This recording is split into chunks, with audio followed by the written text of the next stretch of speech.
بسم اللہ الرحمن الرحیم۔ پیارے پیغمبر صلی اللہ تعالیٰ علیہ وسلم جو مبارک دین ہمارے لیے لے کر آئے ہیں، اس دین میں ہمارے لیے دنیا اور آخرت دونوں جہانوں کی بہترین رہنمائی ہے۔ ایک آدمی دنیا میں پیدا ہوتا ہے، اس وقت بھی رسول اللہ صلی اللہ تعالیٰ علیہ وسلم کی تعلیمات اور ہدایات اس کے لیے ہیں۔ پھر ایک آدمی جب دنیا سے رخصت ہوتا ہے تو اس وقت اسے کس طرح سے اس دنیا سے رخصت کیا جائے اور اولادوں کا رویہ اور برتاؤ اس کے ساتھ کیسا ہو، پیارے پیغمبر صلی اللہ تعالی وسلم کی مبارک تعلیمات اس میں ہمارے لیے رہنما ہیں۔ رسول اکرم صلی اللہ تعالیٰ علیہ وسلم سے یہ سوال کیا گیا کہ اللہ کے رسول، کیا ماں باپ کے دنیا سے جانے کے بعد بھی اولادوں کے ذمے کوئی حقوق لازم ہوتے ہیں؟ پیارے پیغمبر صلی اللہ تعالیٰ علیہ وسلم نے ارشاد فرمایا، ہاں، ماں باپ کے جانے کے بعد بھی اولادوں کے ذمے 5 حقوق ہیں۔ قرآن کریم میں سورہ بنی اسرائیل کے اندر 5 حقوق زندگی کے ذکر فرمائے، وَقَضَىٰ رَبُّكَ أَلَّا تَعْبُدُوا إِلَّا إِيَّاهُ وَبِالْوَالِدَيْنِ إِحْسَانًا إِمَّا يَبْلُغَنَّ عِندَكَ الْكِبَرَ أَحَدُهُمَا أَوْ كِلَاهُمَا۔ ماں باپ دونوں یا دونوں میں سے کوئی ایک بڑھاپے کو پہنچے، فَلَا تَقُل لَّهُمَا أُفٍّ، انہیں اف نہ کہو، وَلَا تَنْهَرْهُمَا، جھڑکو نہیں، وَقُل لَّهُمَا قَوْلًا كَرِيمًا، ادب سے بات کرو، وَاخْفِضْ لَهُمَا جَنَاحَ الذُّلِّ، اور ان کے سامنے تواضع کے ساتھ پیش آؤ، باادب ہو کے کھڑے ہو جاؤ، اور وَقُل رَّبِّ ارْحَمْهُمَا كَمَا رَبَّيَانِي صَغِيرًا، اور ان کے لیے یہ دعائیں کرتے رہو کہ اللہ جس طرح سے بچپن میں انہوں نے میرے اوپر مہربانی فرمائی ہے، اے اللہ اس کے بدلے میں تو بھی ان پر مہربانی فرما۔ یہ تو 5 زندگی میں ہے۔ اور پوچھا کہ اللہ کے رسول مرنے کے بعد کیا ہیں، تو آپ علیہ الصلوۃ والسلام نے 5 حقوق مرنے کے بعد بھی بتائے۔ اور ہم سب کی ضرورت ہے کہ ہم قیامت کے دن اپنے والدین کے فرما بردار اٹھائے جائیں، اور ہمارے ماں باپ جب ہم اپنے والدین کے لیے دعائیں، استغفار اور یہ حقوق ادا کریں گے تو پھر ہماری اولادیں ہمارے لیے بھی یہ حقوق ادا کریں گی۔ تو وہ 5 حقوق میں سے پہلا حق آپ نے یہ ارشاد فرمایا کہ ماں باپ کی بخشش کے لیے دعائیں کرتے رہو۔ تو جب تک زندگی ہے، جب تک حیات ہے، انسان اپنا معمول بنا لے کہ اپنے والدین کو ہمیشہ دعاؤں میں یاد رکھے۔ میں اکثر ساتھیوں سے عرض کیا کرتا ہوں، اور کچھ نہ ہو سکے تو روزانہ 3 مرتبہ سورہ اخلاص پڑھ لو، ہر نماز کے ساتھ 3 بار سورہ اخلاص پڑھنا پورے قرآن کریم کا ثواب رکھتا ہے۔ تو یہ آپ ہر نماز کے ساتھ 5 قرآن کریم کا ثواب اپنے والدین کو پہنچا سکتے ہیں۔ پھر اگر فجر کے بعد موقع مل جائے تو سورہ یاسین کی تلاوت 1 بار کر لو، اور وہ 1 مرتبہ تلاوت کرو تو 10 قرآن کریم کا ثواب 1 بار سورہ یاسین کے پڑھنے سے ملتا ہے۔ تو وہ بھی آپ والدین کی نیت کریں اس میں۔ تو یہ کتنا بڑا ذخیرہ والدین کی طرف جا رہا ہے روزانہ۔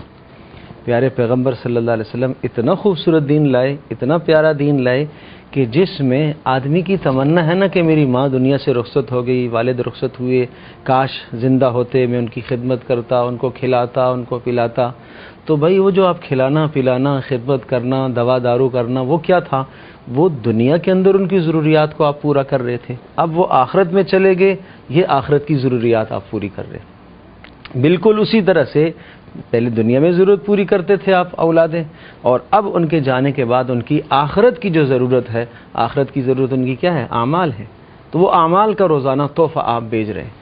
حدیث پاک میں یہ بھی ہے کہ میت روزانہ منتظر رہتی ہے کہ آج میرے عزیزوں کی جانب سے کیا تحفہ میرے لیے آتا ہے، کیا تحفہ آتا ہے، اور وہ فخر کرتی ہے سب کے سامنے کہ دیکھو میرے گھر والوں نے، میری اولادوں نے، میرے بیٹوں نے، بچوں نے، بھائیوں نے یہ میرے لیے تحفہ بھیجا۔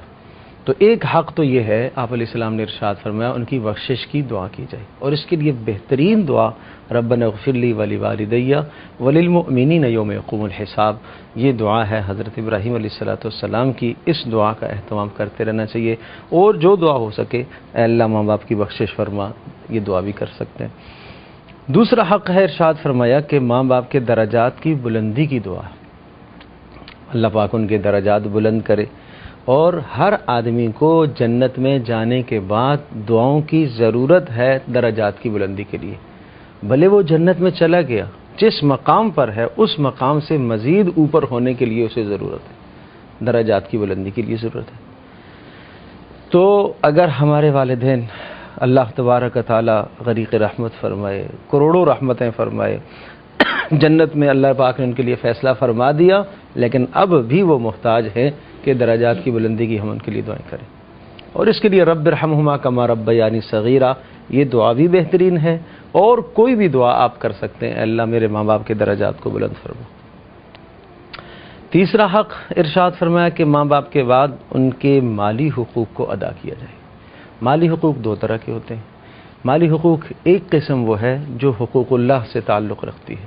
اگر آخری زمانہ والدین کا ایسا بیماری میں گزرا کہ اس بیماری میں کچھ ان کی نمازیں رہ گئی ہیں، یا اسی طرح سے کوئی روزے رہ گئے ہیں، تو نمازوں کا روزوں کا فدیہ دیا جائے. اور اسی طرح سے اگر حج فرض تھا نہیں کر پائے تو اس کی ادائیگی کی فکر کی جائے. زکوٰۃ اگر کوئی رہ گئی ہے تو اس کی ادائیگی کی فکر کی جائے. کوئی قسم کھائی تھی اور اس کا کفارہ نہیں دیا تھا تو اس کے کفارے کی ادائیگی کا اہتمام کیا جائے. اور دوسرا جو ہے مالی حق حقوق العباد سے ہے. حقوق العباد میں بھی پھر دو قسمیں ہیں. ایک تو حقوق العباد کسی کا اگر لین دین ہے، کوئی پیسے دینے ہیں، کسی سے کوئی قرض لیا ہے، لین دین ہے، تو وہ دیا جائے اور یا معاف کرایا جائے. اور پھر دوسرا مالی حقوق میں یہ بھی آتا ہے کہ ان کی جائیداد و میراث جو کچھ بھی ہے وہ مما قل منہ او کثر، چاہے وہ تھوڑی چیز ہے چاہے وہ زیادہ چیز ہے.